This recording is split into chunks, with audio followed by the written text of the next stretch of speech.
So we're back with another video, and today we're going to be talking about upper body. And if you guys haven't seen any of the previous videos as far as strengthening our lower half, one of the quick stories I have is that before I wasn't a big fan of weightlifting. I grew up in an area where all I want to do is hit, do defense, all the skills that you get praised about in baseball, but if you're really trying to get the edge, you definitely need to strengthen your body, upper body, lower body, core, your mind, mental game, nutrition, all that stuff could just make you better every single day. I like to tell my students, if you just got 1% better with your eating, and you got 1% better with your mental game, and you kept doing that every single day, imagine how much better you would be in hitting,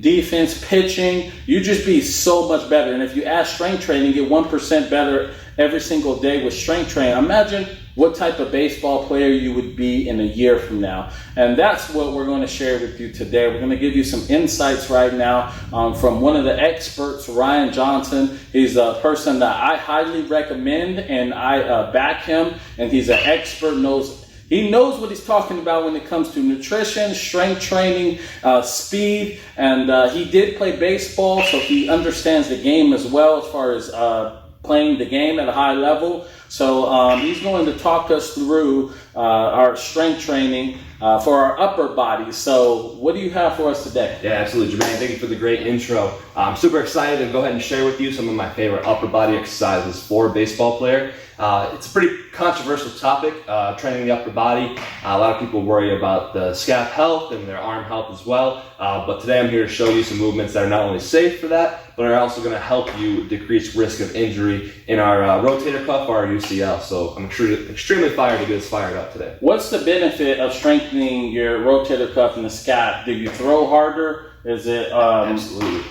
So yeah, I mean, the biggest thing with strengthening our rotator cuff and our scap is we really do that for injury prevention. Not only will that increase our arm velocity, but when we throw a baseball, our entire goal of a rotator cuff is to make sure our arm stays in place, stays intact. So if we have a strong rotator cuff, that is going to really increase our chances of being healthy throughout the entire season. If we have a weak rotator cuff, when we go ahead and we throw, that puts so much stress on our elbow and our shoulder joint because we can't do a good job of keeping our arm in a good position to keep it healthy. So our muscles have to work extra hard, our scap has to work extra hard, our ligaments have to work extra hard to keep our arm intact when we do one of the most violent movements in all athletics, which is throwing a baseball.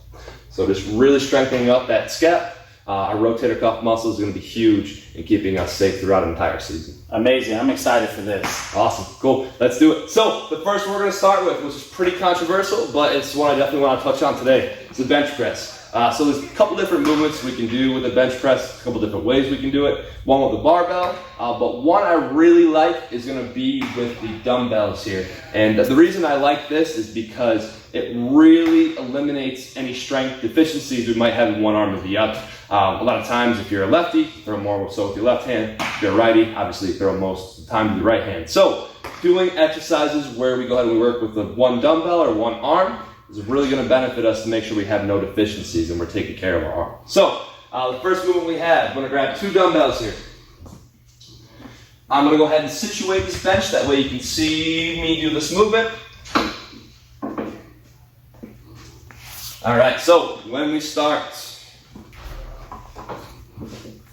we're going to go ahead and set these dumbbells right on top of our legs. That way it really makes us do a good job of bringing the dumbbells right back to our shoulders.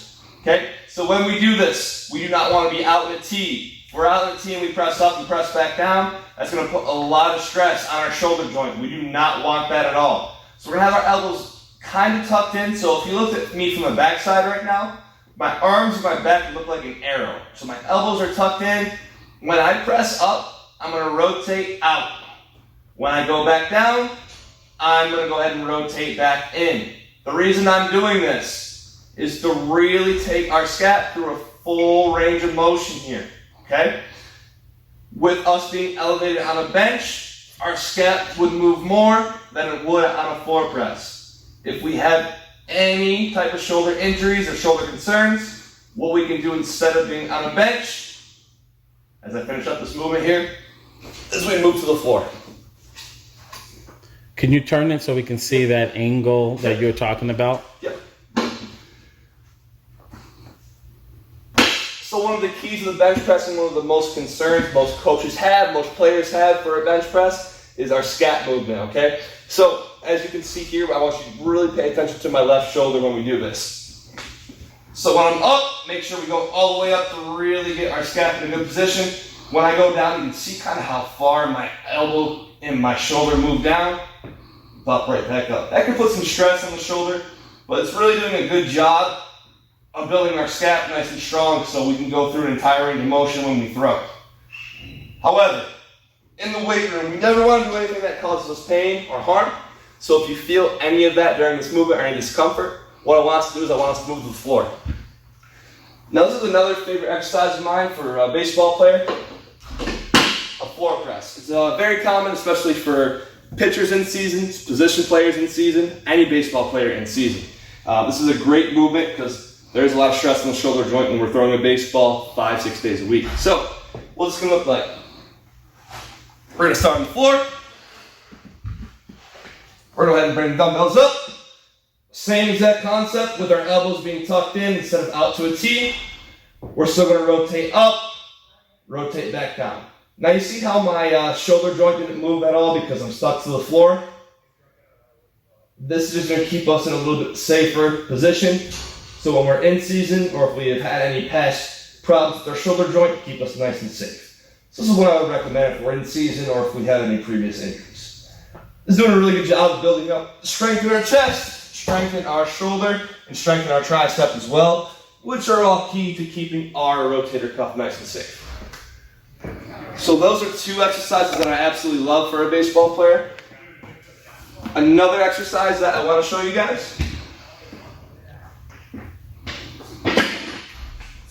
which is also going to increase our strength, stability, and our rotator cuff, is going to be an alternating dumbbell incline press. So the reason why it's one of my favorites. Again, starting with the dumbbells on our knees, we're going to go up to about our shoulder joint here. How we do this? So we're going to have both dumbbells up at the start. Having the dumbbell up here is really going to test our rotator cuff to build it nice and strong, nice and stable. I'm going to keep my right hand nice and still. As I move my left hand down, I'm going to pop right back up. Then I'm going to alternate. My right hand goes down, pop right back up. My left hand goes down, pop right back up. Right hand goes down, pop right back up. I don't really want to bring the dumbbells and tap them. I want to make sure we're in a nice distance with the dumbbells. Just keeping that space is really going to keep us in the correct movement that we want when we do this. Again, this is a great way to go ahead and build our shoulder strength, strengthen our chest, and strengthen our tricep, which again, all help our rotator cuff. And again, keeping our arm up in this position here is really going to work on that cuff stability, which I absolutely love, and it's huge for a baseball player.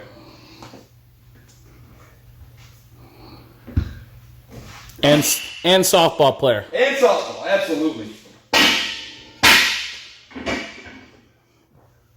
I know we've been kind of saying just baseball, but it also helps softball players as well. Absolutely, right? Yeah, absolutely. Almost any overhead throwing athlete or even underhand throwing, rotator plays a huge part in slowing down our arm movement going forward or going overhead forward. Rotator cuff plays a huge role in keeping our arm nice and safe during any of those motions. All right, so when we push, okay, so any exercises where we push, like a bench press, like an overhead press, we always want to make sure we complement it with 2 rowing variations. So what I mean by that? So every time we press, we want to do an exercise that really focuses on rowing. So bringing our scat backwards. Really working on our back muscles that also help our rotator cuff and scat be healthy and safe throughout the entire season. So we're going to do a dumbbell row. So anytime you do like a pushing movement, you want to think about having a pulling movement as a 2-to-1 ratio. So say I do a bench press or a floor press. That's one movement. I'm going to complement that with 2 rowing movements. That way it will really protect and make sure our shoulders don't get overdeveloped and we don't come in like this. We want to be nice, pressed out, chest puffed out. That way our back is nice and strong. So what's it going to look like? It's called a dumbbell row. We're going to have our feet nice and athletic. See a lot of people do the split stance. However, I like to mimic every movement in the weight room as an athlete. So I'm going to get an athletic position when I do a dumbbell row. I'm going to work on my hinge as well. I'm going to have my knees slightly bent, hips back. I'm going to start with my non-dominant hand with the dumbbell. Other hand's going to be pressing on this bench as hard as we can. I'm going to roll my thumb to my chest, right back down. Thumb to my chest, right back down. What I don't want to see in a dumbbell row, I don't want to see it like we're starting a lawnmower. So what do I mean by that? I mean my shoulders are going to turn. We do not want that at all. That's going to be working muscles that we're not trying to work. All we're doing is we're pushing and pulling the dumbbell up and down. Up and down. We really want to bring our thumb to our chest, and that's about it. Great way to build strength in our back, and also adds a little bit of meat to our biceps as well. Then the last exercise that I have for you. Sticking with the pulling thing. My coach in college, my weightlifting coach, it was Thunder. Remember the Gladiators? I know if you're a parent, you know the Gladiators are. You remember that TV show. But Thunder was our strength trainer. He always talked about if you have a strong back, then it's attack. So definitely use that. I know that was corny, but I thought that was funny. So you definitely got to get that back strong. Oh, Jermaine, I'm stealing that line for the rest of my life. All right, so what we're going to do here. Remember how I showed you the alternating incline press? Well, now we're going to flip that around and do an alternating incline row. So this is one of my favorite exercises for the back. I'm going to have my chin and my chest almost to the top of the bench here. All I'm going to do, I'm going to bring my left arm up. I'm going to bring my right arm up. I'm going to bring my right arm down. While my left is up, I'm going to go ahead and bring the left down. Right up, left down. Right up, left up. Right up, left up. Right up, left up. When we go up, make sure we feel a nice squeeze. Left up. Once we get really good at this movement, what we can do is we can have both up. We're going to go right for the amount of reps we do. So say it's 6 reps. After 6 reps, we hold the right. Then we do our left for the other 6, and that counts as a set. Really great way to strengthen our back. Absolutely one of my favorite exercises to increase the strength in our back and keeping our rotator cuff nice and safe throughout a season. I really like that one. That's probably one of my favorites for sure. And those are right there are 5 upper body exercises to really help. Again, I want to place a huge emphasis on rowing exercises. The stronger our back is, like Jermaine says, we attack, but it also keeps us nice and healthy throughout a season. Pushing movements are great, getting our chest nice and strong is great, but the biggest upper body exercise you guys can do is definitely increasing strength in our back. More muscle we have in our back, healthier rotator cuff's going to be, healthier our arms going to be throughout an entire season. Awesome. Well, thank you, Ryan Johnson. You have any more to say? No, one thing I would say, especially to high schoolers who are looking to play college baseball, we do a good job of getting our athletes ready for that college scene. Doesn't matter if you go Division I, Division II, Division III, or JUCO. You're more than likely going to have a strength coach. If you really want to impress your strength coach and your baseball coach, you perfect these movements now at the high school or middle school level as a softball player or baseball player, they're going to be extremely impressed with you and you're going to be hard to cut. So that's a huge tip and huge key I could tell almost anybody. Not to mention you're going to be much stronger than most kids at their age. And you know, if you're stronger, you're going to hit the ball farther, you're going to throw the ball harder, you're going to be able to stand out. So there's a lot of benefits to learning this stuff right now, and we definitely can help you navigate that and get to the next level by doing these exercises. So thank you guys for watching. Subscribe to the Pros Cave channel. He's going to be having his own YouTube channel coming out soon, so be prepared to that. And I'll put the link at the bottom once he gets his thing up and running. And thank you guys for watching.